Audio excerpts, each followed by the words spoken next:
auditeurs et téléspectateurs de la radio et télévision Veritas catholique, nous écoutons la déclaration de son Excellence Monseigneur Samuel Cléda, archevêque métropolitain de Douala, suite à la proclamation des résultats de l'élection présidentielle du 12 octobre 2025 et les violences post-électorales. Aux prêtres, religieux et religieuses, fidèles laïcs, âmes de bonne volonté, un cri s'élève dans Rama, une plainte et des pleurs d'amertume. C'est Rachel qui pleure ses fils. Elle refuse d'être consolée car ses fils ne sont plus. Jérémie 31, 15.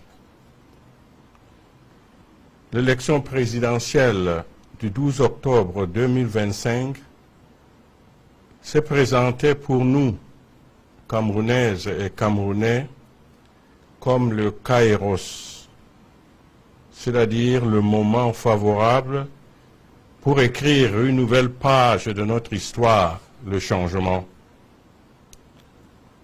Nous avons, pour une large majorité, exprimé ce désir, cette volonté, cette aspiration profonde de notre cœur et de notre âme par le choix massif du candidat, du leader que nous avons estimé capable de rassasier cette grande faim et d'étancher cette immense soif du peuple camerounais. À travers les réactions des uns et des autres après la proclamation des résultats de l'élection présidentielle du 12 octobre 2025, de nombreux citoyens qui s'attendaient à un avenir meilleur ont eu la ferme conviction que leur choix n'a pas été respecté. Il a été méprisé et pire encore ignoré. Aujourd'hui, leur déception est immense. Face à cette attitude qui a indigné une majorité écrasante des Camerounais et la communauté internationale, tous les responsables de notre pays sont invités à réfléchir en profondeur sur les conséquences de la situation actuelle. Car la proclamation des résultats du 12 octobre 2025 avait la déception et l'indignation qu'elle a ravivé dans la pensée et le cœur d'un grand nombre de nos compatriotes, a donné lieu à des marches et manifestations à caractère pacifique. Malheureusement, elles ont connu de graves dérives à travers des actes de vandalisme, de pillage, de vol aux conséquences graves sur la vie matérielle et économique de beaucoup de personnes innocentes dans les villes comme Douala, Garoua, Maroua, Bertoua, Chang, etc. Ce qui est déplorable et condamnable. En effet, d'une part, des édifices publics, certains établissements commerciaux et des boutiques ont été saccagés, pillés, vidés et d'autres incendiés. Ces actes regrettables et répréhensibles ont plongé leurs propriétaires dans le désarroi et la misère. D'autre part, des violences verbales et physiques, des intimidations ont été exercées sur les populations. Il y a eu de nombreuses arrestations et des assassinats, surtout parmi les jeunes, et cela se poursuit malheureusement. Tout en travaillant sur une autre manière de sauvegarder la sécurité des personnes et des biens, Il est indispensable que ces violences, ces intimidations, ces arrestations et assassinats prennent fin. Le Cameroun ne devrait pas être une terre d'affrontement permanent entre le pouvoir et le peuple après chaque élection présidentielle. La démocratie ne s'accommode pas des coups de canon, des menaces, des arrestations arbitraires et des intimidations des citoyens qui ont une pensée contraire. On n'organise pas une élection pour tuer les citoyens. On ne gouverne pas un peuple avec les armes. Aucun gouvernement au monde ne peut gouverner sans peuple. Le gouvernement est au service du peuple.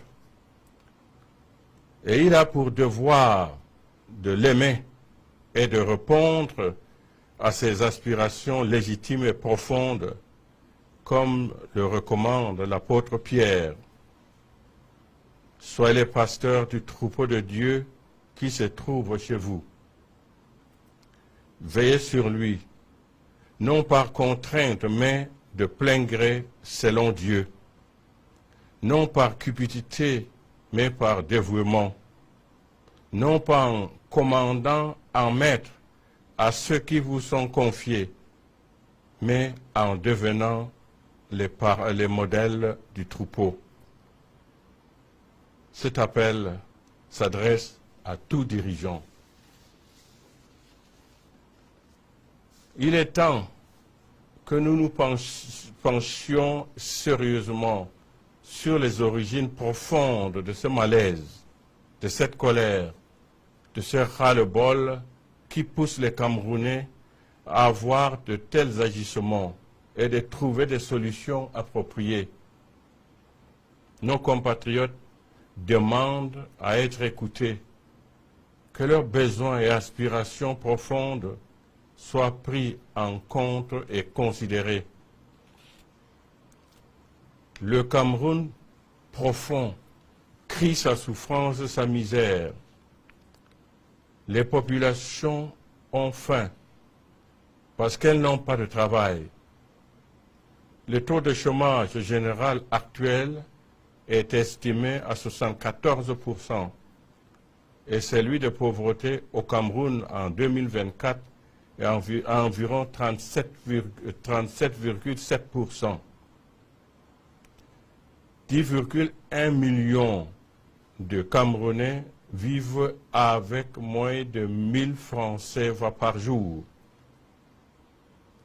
Le Cameroun compte plus de 6 millions de citoyens sur les routes de l'exil ou de l'immigration clandestine, confère Centre d'études stratégiques d'Afrique.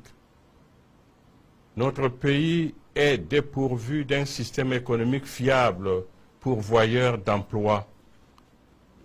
Le déficit énergétique ou électricité ne permet pas le développement du tissu économique. Le peuple inquiet est de cette situation qui perdure.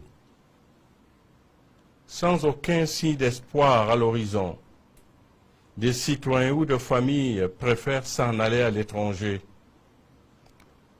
Un peuple qui descend dans la rue pour crier son désespoir exprime une rupture et interpelle la conscience des dirigeants. Si des milliards de nos francs sont dépensés pour organiser les élections, on peut également en trouver pour le bien-être des populations. Nous ne saurions faire la sourde oreille, ni rester indifférents, insensibles aux signaux de détresse qu'elle nous envoie. Nous sommes parvenus au terme d'une élection présidentielle.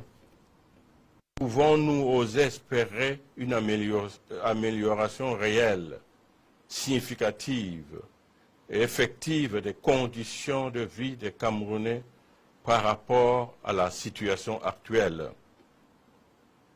Cette situation qui est marquée par la malgouvernance, le chômage, l'émigration des jeunes, la sous-scolarisation, le manque d'emploi, le délabrement des routes, le déficit énergétique, les injustices, les inégalités sociales, la corruption, l'exploitation des richesses du pays par une minorité de Camerounais, un luxe insolent de certains pendant qu'une majorité croupit dans la misère, l'insécurité grandissante, la vie chère, le tribalisme, l'inégale répartition des richesses du pays, l'usage du bien commun à des fins égoïstes. Tout cela entraîne un climat social tendu et délétère.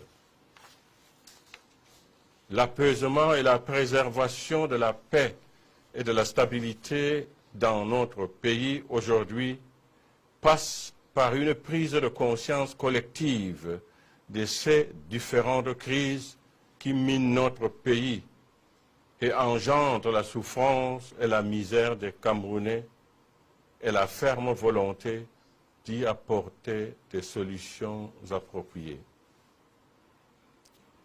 Que l'Esprit Saint éclaire nos dirigeants et le peuple camerounais et que la Vierge Marie, patronne du Cameroun, intercède pour nous.